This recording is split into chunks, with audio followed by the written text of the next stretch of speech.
A religião do mundo antigo foi tremendamente influenciada pela Mesopotâmia. Sua forma final foi a religião do Novo Império Babilônico em meados de 600 a.C., que combinava heranças vindas desde a pré-história por civilizações como sumérios, acadianos, arameus, assírios e ainda relações com hititas, hurrianos e elamitas. Conheceremos a fase mais antiga dos ritos babilônicos e sua relação com os judeus neste primeiro episódio dos especiais sobre a religião de Babilônia e os ritos de Tammuz e Ishtar. Bem-vindos ao canal Observatório 7, onde nesta série especial sobre a Idade do Ferro avaliamos a linha do tempo sob 7 saberes já conhecidos aqui do nosso canal: a história, arqueologia, antropologia, filosofia, teologia, ciência e arte. Curta, compartilhe e se inscreva acionando o sino de notificações e conferindo a bibliografia deste episódio nas descrições abaixo do título. Este talvez seja um dos vídeos mais importantes aqui do canal para desfazer fake news e lendas de internet, pois não se defende a verdade com mentiras. Lembre que tudo que você verá a seguir é uma rápida generalização, tentando expressar mais de 2.500 anos de várias tradições religiosas e variantes dos mitos mesopotâmicos. Se você quiser saber mais ou contra-argumentar, aí vai ter que seguir a bibliografia e ler por você mesmo. Nos pautamos principalmente pela obra do antropólogo mundialmente reconhecido Mircea Eliade. Veja as referências bibliográficas e faremos uma relação teológica com os profetas da época do Novo Império Babilônico.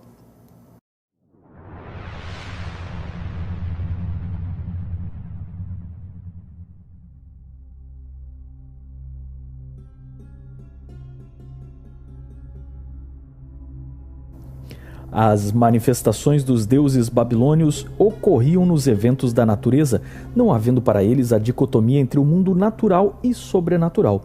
Os deuses da Mesopotâmia eram forças da natureza como En, chamado pelos semitas de Anu, o céu estrelado, Enlil, o deus do vento, e Enki, em acadiano Ea, o senhor da terra, da magia e civilizador. Os deuses eram concebidos como antropomórficos, representados em estatuetas que eram vestidas, alimentadas e recebiam um templo para morar. Entre as divindades mais famosas estavam os deuses astrais, o deus da lua, chamado de Sin ou Nana. Em algumas versões era o pai do sol e da estrela avistada como planeta Vênus. Shamash ou Utu era o deus solar da justiça, da verdade, dos pactos e da força que cruzava o céu no seu carro. E, por fim, a famosa deusa do sexo, da fertilidade, dos amantes, das prostitutas e às vezes até da guerra, Inanna, conhecida pelos semitas como Ishtar, identificada astronomicamente como o planeta Vênus, retratada sempre nua ou em vestes sensuais, cujo símbolo era a estrela de 8 pontas.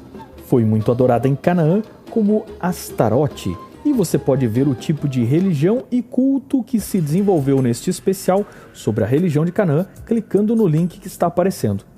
Provavelmente na época do reinado do rei Manassés, em seu mergulho pela idolatria, o culto de Ishtar foi amplamente difundido em Judá. A adoração a uma deusa é condenada pelo profeta Isaías.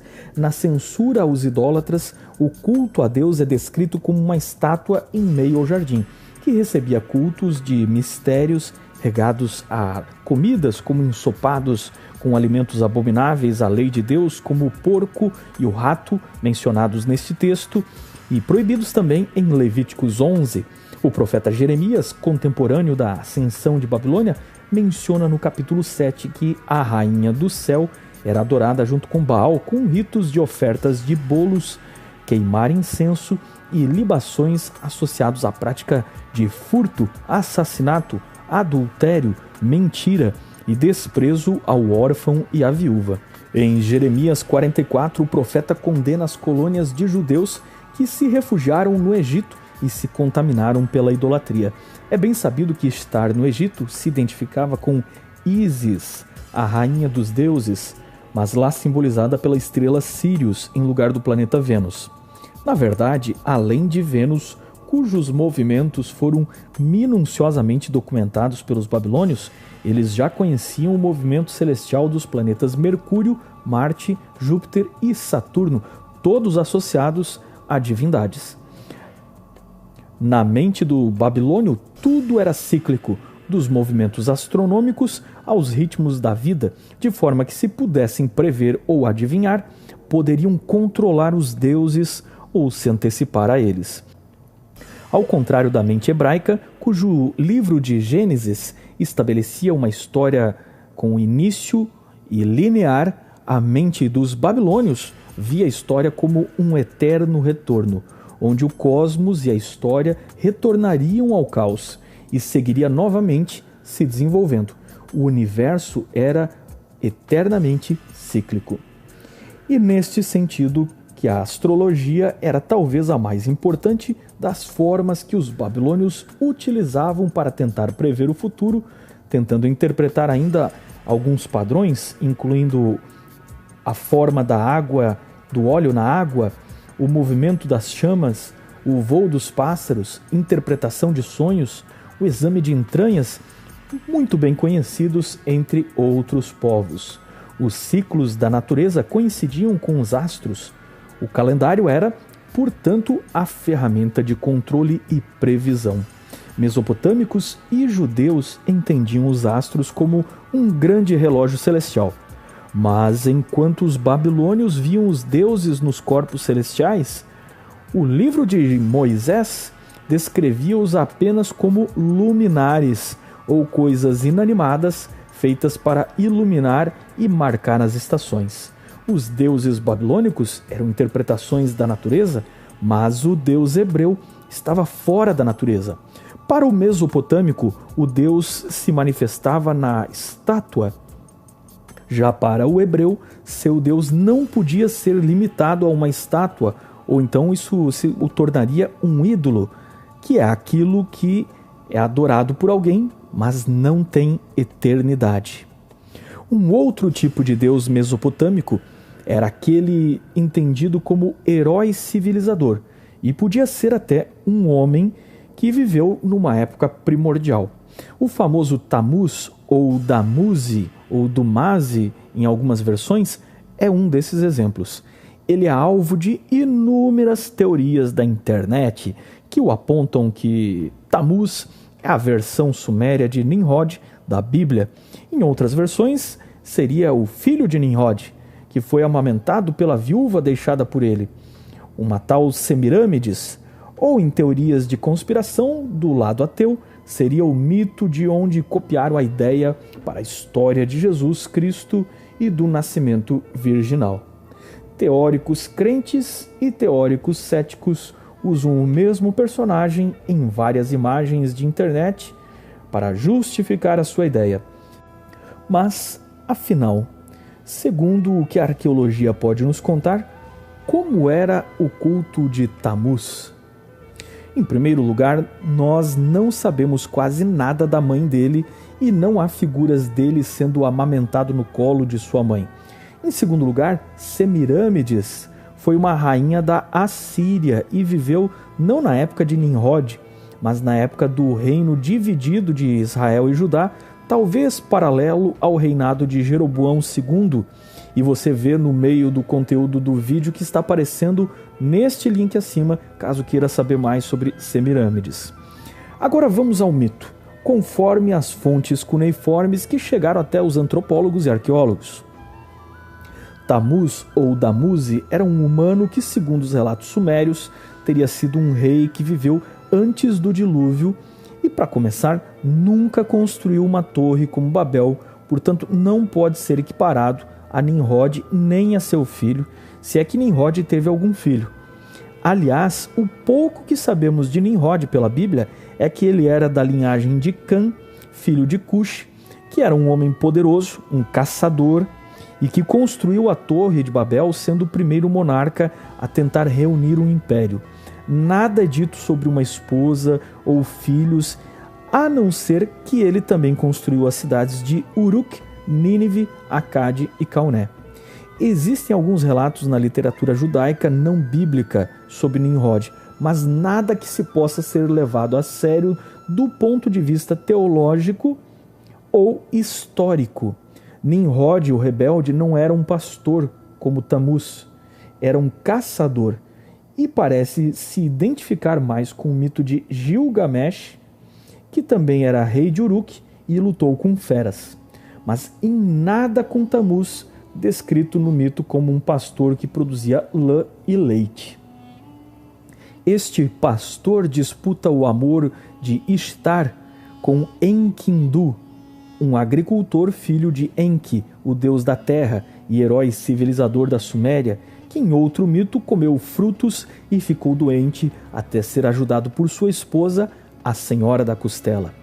Em resumo, Tamuz é um pastor que tem uma disputa com um agricultor e teria vivido antes do dilúvio. Tamuz não tem qualquer associação ao Sol, a não ser que Utu, o deus Sol, é seu cunhado na história, no mito, e na disputa pela mão de sua irmã, julgou a causa e deu ela em casamento a Tamuz. O único poder de Tamuz, como um deus, é fazer a seiva das plantas subirem para frutificarem através da sua união sexual com Ishtar, o que é conseguido pelo rei ou adorador de Tamuz, encenando seu casamento com a deusa através da prostituição cultual entre o rei e a sacerdotisa. Essa foi a origem dos cultos da fertilidade. Seus adoradores faziam pequenos jardins, plantando alfaces e ervas em sua honra, e a palmeira tamareira era seu símbolo. Só quando seu culto atingiu povos e regiões montanhosas como Líbano e outros lugares onde ele foi identificado como Baal, Haddad ou Texub, é que começou alguma associação dele com os carvalhos ou cedros, que retinham sua seiva na estação seca, liberando na primavera. Em Israel, o culto debaixo de árvores frondosas e o culto de Tamuz influenciou ainda em tempos remotos tribos do Egito, onde surgiu a versão Horus e Ísis, ou no mundo grego Adonis e Afrodite, assim como o mito de Baal em Canaã. Graças a isso, especula-se que Tamuz tenha seu equivalente nos deuses nórdicos e nos carvalhos sagrados, que poderiam ser a primeira versão da árvore adaptada mais tarde para a árvore natalina, quando estes povos se tornaram cristãos. Mas o problema disso é que existem muitas versões sobre a origem da árvore de Natal, poucas certezas e nenhuma fonte sobre os detalhes e ritos da religião druida que não guardou ensinamentos escritos. É certo que a origem da árvore de Natal vem de costumes nórdicos pré-cristãos e que eles tinham carvalhos dedicados a Thor, Donar e outros deuses, mas a relação nórdicos e mesopotâmicos precisa remeter a um passado tão distante que não podemos ter certeza de que estamos falando de variantes do mesmo mito. Até porque todos os povos, em especial os nórdicos, têm mitos relacionados a uma árvore cósmica que conecta o universo e dá suporte à vida. E este pode ser uma memória ancestral da árvore da vida, que inclusive vemos nos mitos mesopotâmicos e não está ligada ao mito de Tamuz. Como vemos, a ideia de que o pinheiro de Natal é uma referência a Tamuz é mais uma interpretação com certo nível de evidência e nenhuma prova. Tamuz compartilha o mito de Inanna ou Ishtar, que foi visitar sua irmã no Kur, o mundo dos mortos, onde sua irmã é rainha e onde Inanna fica presa ao conseguir voltar da morte e precisa encontrar alguém que a substitua no mundo dos mortos. Então que ela encontra Tamuz, que neste tempo a traiu, ou em algumas versões, estava se orgulhando de reinar sozinho. Inanna o condena ao mundo dos mortos. A sua ausência como deus da fertilidade produz uma seca terrível e então os deuses decidem deixá-lo durante metade do ano no inferno, o que corresponde ao período de seca, e depois trazê-lo de volta para fertilizar a natureza, enquanto sua amante fica lá em seu lugar e assim eles nunca se encontram. A iconografia de Tammuz o mostra como um homem sumério dando brotos floridos na primavera aos rebanhos.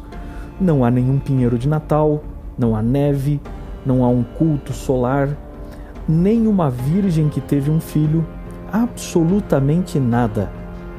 O diferente disso é anacronismo, desinformação e fatos torcidos para montar teorias que até intencionam lutar contra a idolatria, mas repito, não se defende a verdade com um erro.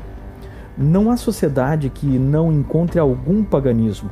Mesmo os judeus souberam aproveitar o que lhes servia, rejeitando após o exílio qualquer adoração aos outros deuses. Tome, por exemplo, o mês de Tammuz, que equivalia a junho ou julho do nosso mês, um mês babilônico que curiosamente ainda aparece no calendário judaico, assim como cristãos ainda usam no seu calendário referências a deuses romanos como janeiro e fevereiro. Os babilônios usaram um calendário lunisolar de 12 meses, que em cada mês iniciava com uma lua crescente, um símbolo importante no Oriente até hoje. Às vezes eles adicionavam um 13º mês para ajustar o ciclo solar, mas o ano começava sempre na primavera, no equinócio da primavera, que é o momento quando o Sol entrava no hemisfério norte, trocando a estação do ano, mais ou menos o nosso mês de março.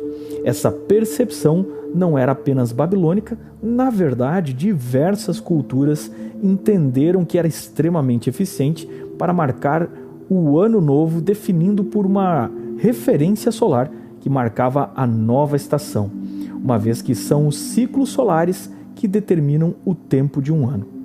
Em Babilônia, a festa de Tammuz equivalia ao 10º dia do primeiro mês babilônico, em torno do que equivale para nós a março, início da primavera no hemisfério norte, quando o casamento dele com a deusa era celebrado no rito entre o rei e a sacerdotisa. Esta festa não tinha nenhuma relação com o nosso 25 de dezembro, uma data do mitraísmo que supostamente marcava o nascimento do deus Sol, cujo culto de mistérios os soldados romanos aprenderam de gregos e persas. Então, além de ser completamente errado relacionar Tammuz com Nimrod e com o Natal, ele na realidade estava relacionado com o Ano Novo Babilônico. Nunca seu ritual referiu-se ao seu nascimento e, na verdade, celebrava o seu casamento.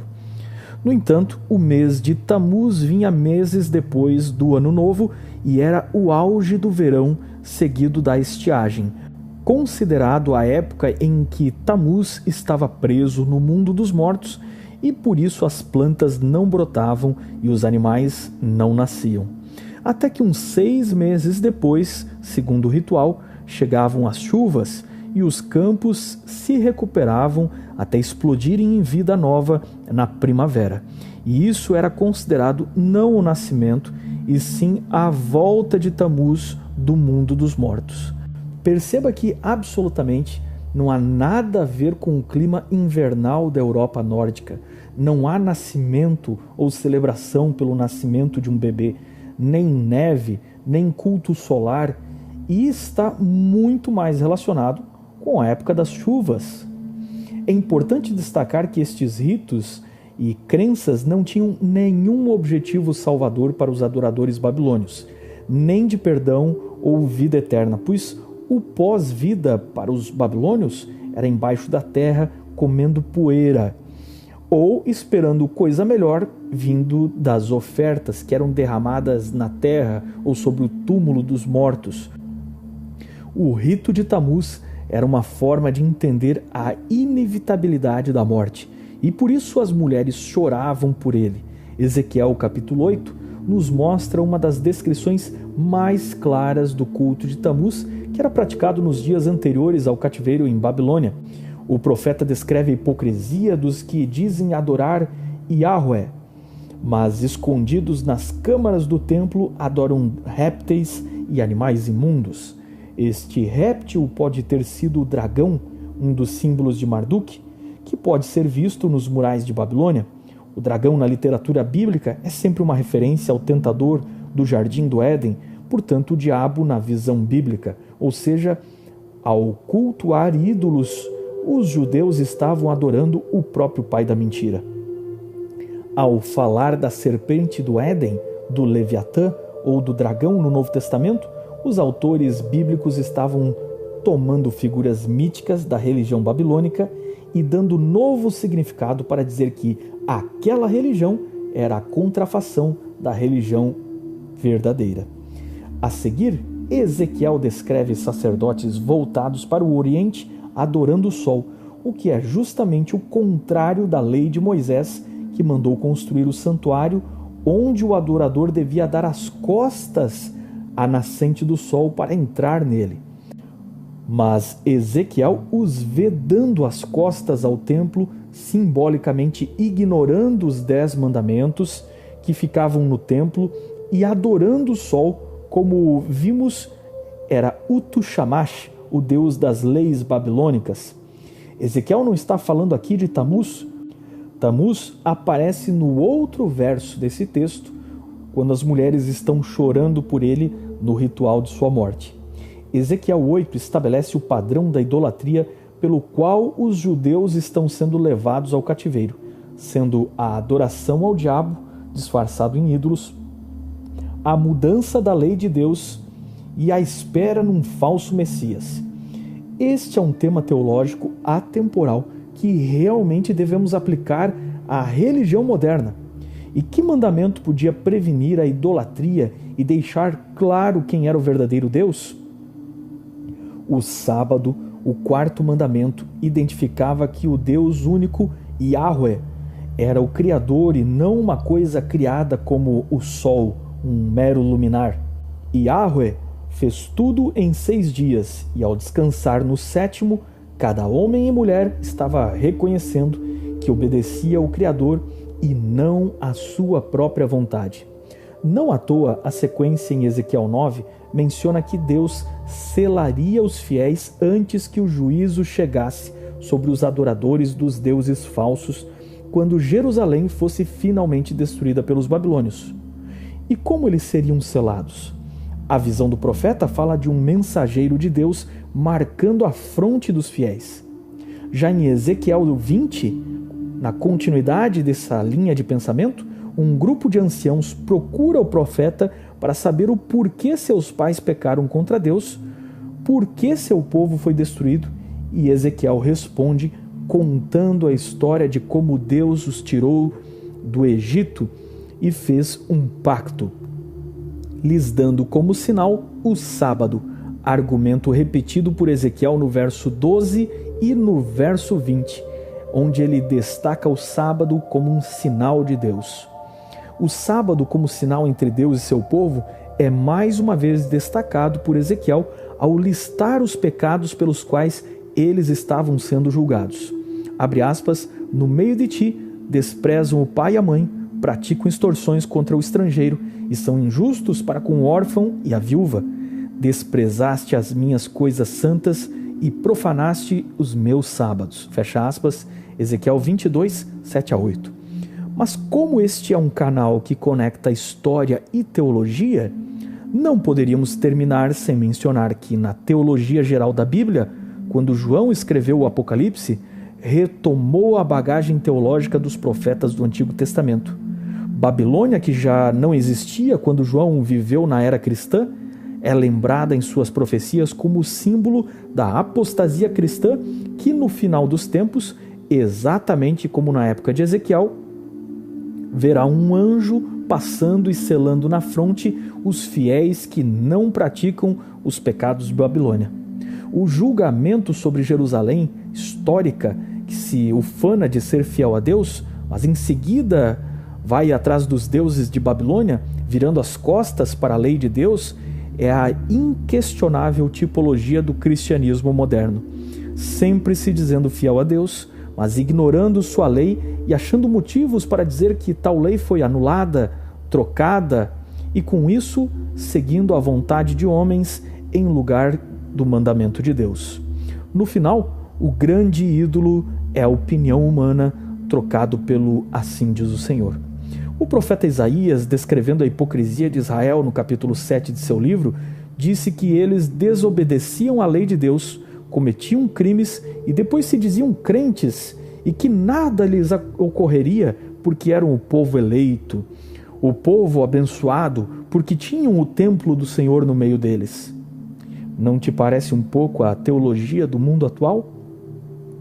O padrão é o mesmo na atual religiosidade líquida da modernidade.